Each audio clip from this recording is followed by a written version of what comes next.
Hi, I'm Jeff Gonzalez, president of Trident Concepts. Today I'm here with AR15.com, beautiful North Texas at the ETTS site.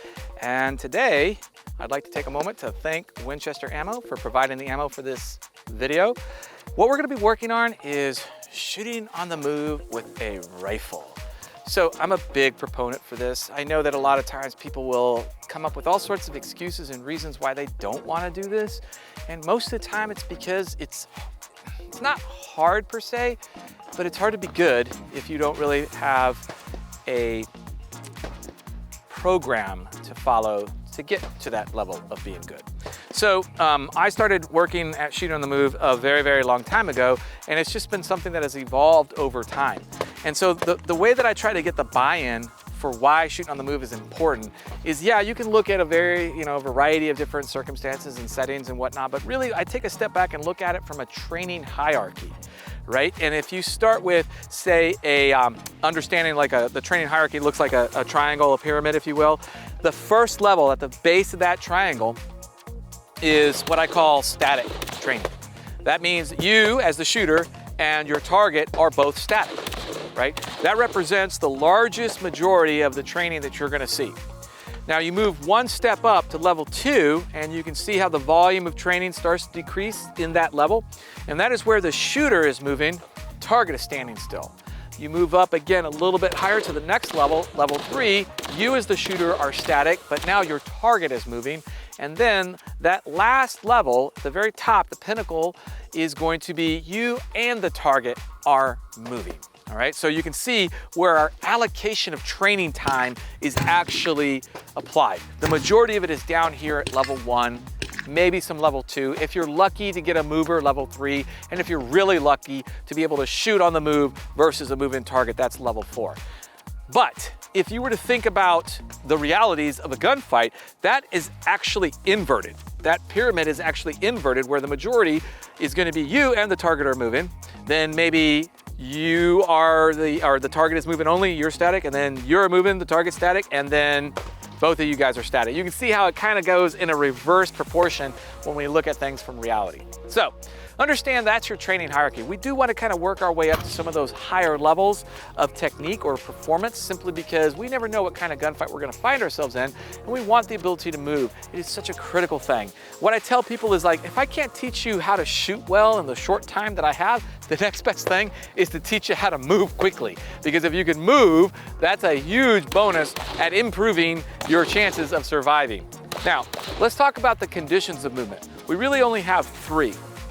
First condition is movement. And by definition, the act of movement stops. So I'll take a step and stop. Then the second category, or second condition of movement, is going to be you're in motion while you take that shot. So you're actually moving and you need to maintain movement and shoot while you're doing it. The third one is running or double time, however you want to look at it. Now, when it gets to this condition, you really have to start to think, what really is the most important thing at this moment? Because I'm not going to be able to do both good. I'm not going to be able to run and shoot accurately. And if I can't shoot accurately, I have a moral and legal obligation to not shoot then. So this is what we call a tactical imperative, which means that you won't be able to do both of them. You're going to have to pick one to do. What is the most important task for you to complete at that instant, at that moment? If it's running, high port, haul ass. If it's shooting, stop, plant, engage the target. All right, so those are our 3 conditions of movement. We got movement, motion, and then double time. Now, directions of movement. All right, we got a lot of directions of movement here. I got forward and back, I've got left and right, and I got at each of the obliques. So that's a total of 8 different directions of movement. Now we need to practice our ability to move forward. We need to also practice our ability to move to the rear. We need to be able to do it laterally, and then we need to do it at each of those oblique angles.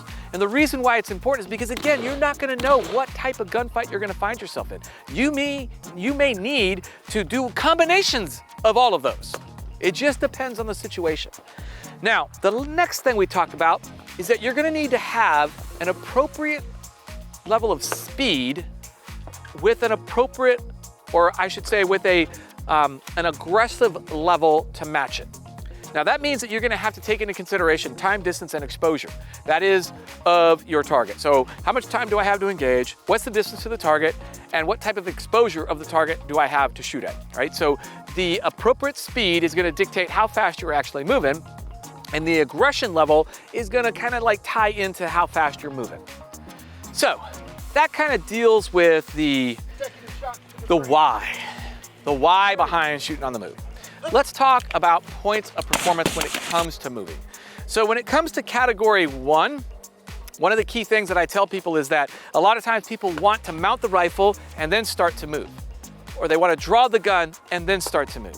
So if you are caught in a situation where you are reacting to some sort of bad thing, an attack, what I would prefer you do is actually move first, then draw. Because the nice thing about moving is that it's a survival skill. Mounting the rifle is a survival skill, all right? But I don't need to really teach you a lot to be able to just start moving. That's easy. Just get your body moving. And here's the kind of like the golden rule. Once you get your body moving, try not to stop. All right, so if I'm gonna be moving in category or condition 1, I'm gonna probably be taking a step, stopping, and then shooting. I might take another step, stop, and then shoot. I might take another step, stop, and shoot. I don't know what the situation is, but what we need to make sure of is that I need to step in the direction of movement. So I need to take the first leg that I'm gonna move, and whatever direction of movement I'm moving, I wanna move the leg closest to that direction. So if I need to move to the left, I'll move my left leg. If I'm gonna move forward, I'm gonna move my left leg. If I'm gonna move to the right, I'm gonna move my right leg. And if I'm gonna move to the rear, I'm gonna move my right leg, right? So I wanna move the leg closest to the direction of travel. Next, once I step, I think about it from this perspective, big step, little step. Right? It's technically the exact same, but it just helps people to kind of remember that thing. Big step, little step. Now, big thing that we want to try to do is make sure that we are moving, but we're maintaining kind of like a nice even keel between our shoulders and our hips. So what I don't want is I don't want to have kind of like this like bunny hopping movement as I'm doing this. The last thing we talk about is to cross my feet, to not cross my feet. And that is also going to depend, right? If I just need to kind of like move a little laterally so that I can clear some sort of obstacle, some sort of barricade, yeah, I probably don't want to cross my feet. I just probably want to take a few steps to bust that corner. Easy.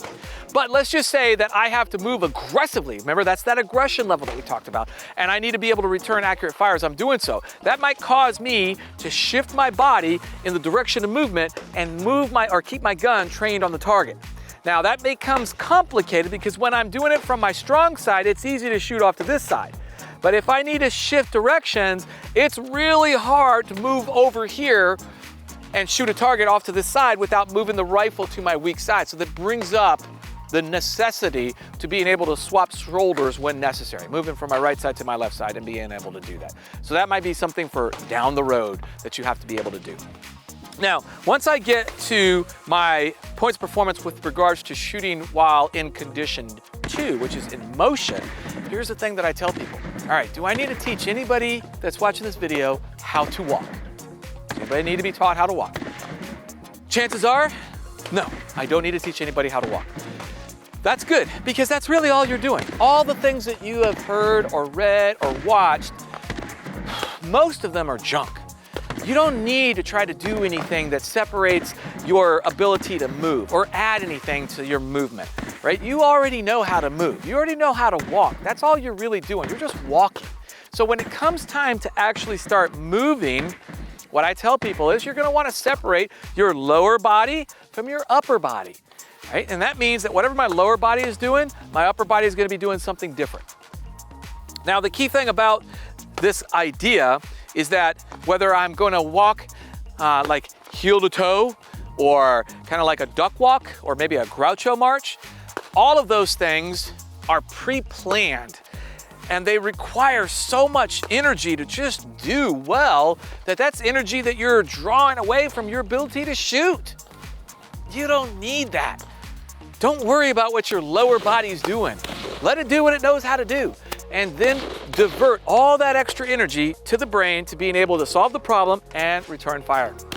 So that brings us up to the next point, which is when it comes time to return fire, what do I really need to do?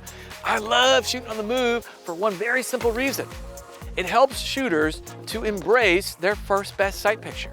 So what is your first best sight picture?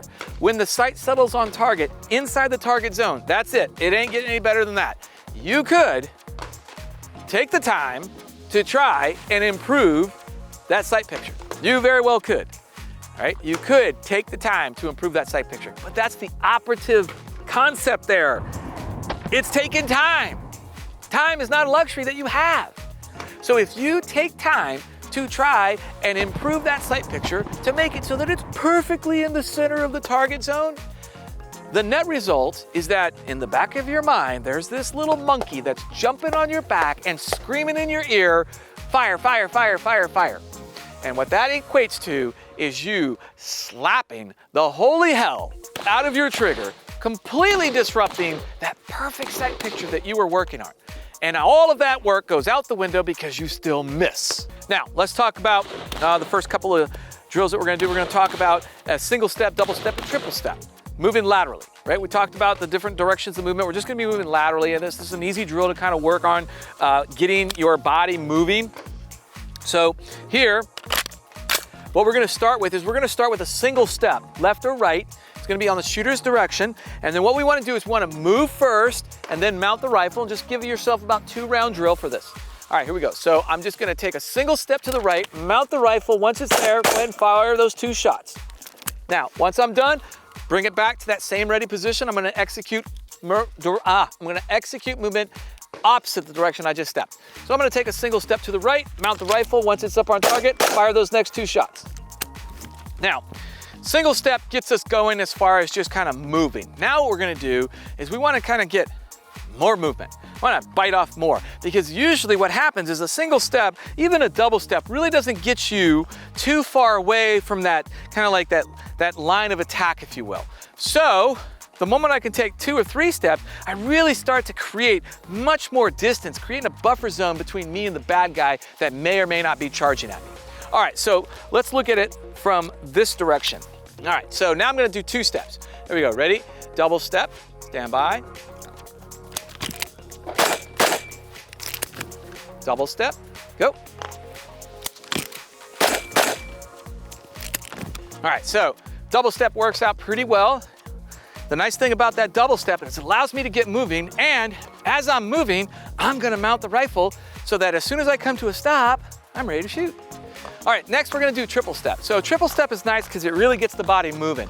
Now, the key thing about that triple step is try not to create so much up-down movement. All right, here we go.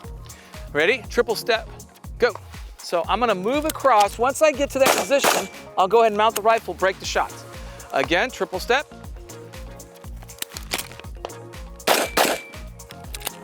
All right, so easy. Love that. That's a good way to kind of work into movement. Kind of gets the body flowing, gets the body juices flowing. Now what we're gonna do is we're gonna take a couple steps back, and now we're gonna work at shooting as I'm moving. So now I'm gonna be moving towards the target. So what I like to do is I like to break the range down into zones, right? I'm gonna break them into zones, and usually, you know, I might start all the way back at the 25 to the 15. Right? That's a tough zone. 15 to 10, another zone. 10 to 7, 7 to 5, 5 to 3. So right here, we're just gonna kind of work in this 10 to 7 and 7 to 5 zone. And what I'm gonna do is I'm gonna start by getting the body moving, and I'm just gonna do a 2-round drill. So I wanna try to get those 2 rounds in the actual working space that I have. So I have 10 to the 7, so it's about 3 yards. Should be able to mount the rifle, get that good crush grip. As I'm moving, I'm just gonna wait for the sight to get inside the sight, or my acceptable sight picture, and then I'll run with it. All right, here we go. All right, so kind of identify that limit of advance, how far forward you're gonna go, and go. So I move, mount the rifle. Once it's up the target, just break the shots. So again, I'm not doing anything kind of fancy with my footwork. I'm just moving. So we'll take a couple more steps back, and we'll do that again. So just start moving. Once you're moving, mount the rifle. Once you're up on target, go ahead and fire the shots. So, okay. The key thing here is I'm not trying to focus on going heel, toe, right? Or I'm not trying to do like some Groucho march as I'm moving. I'm just moving my body, just letting my body go. Let's do that again. All right, so this time I'm trying to get 3 rounds in that distance. Ready?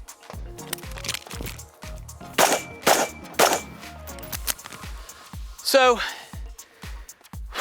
When you get to this point where you're breaking the shot at that first best sight picture, it's like, oh my God, this is so awesome, because you're not having to wait that much longer either. You're just like, oh, there it is, oh, there it is, oh, there it is, right? So let's try to do that same zone, 10 to 7, but this time let's try to get 5 rounds in. See what that looks like. Yay, 5 rounds. All right, here we go. Oops, that's about right. Stand by, go.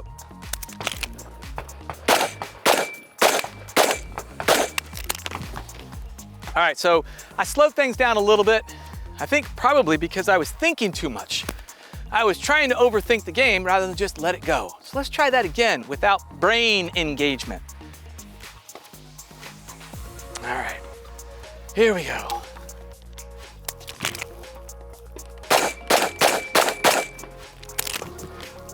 A lot better, a lot better. All right, so anyhow, I love shooting on the move. Shooting on the move is fun. We can do a lot of stuff here. This is just kind of like just a slight dip into the deep end on shooting on the move. There's a lot more stuff that we'll cover as we get a little bit more into this, but what I want is I want you to have at least a good place to start to play with. Yes, many ranges do not allow you to shoot on the move. I get that, but you know what? There's nothing stopping you from doing some dry fire in your own home, in your garage, or another safe location that allows you to actually practice in a dry manner that you can then get familiar with what we're talking about here. So that if you do find a place that you can go that allows you to move, you've already spent a lot of time doing that work. All right, I'm Jeff Gonzalez. If you have any questions or comments, please feel free to post them down below. If you have a special drill that you like to do that emphasizes shoot on the move, great. We love to hear the comments, so please load us up. Until then, take care and stay safe.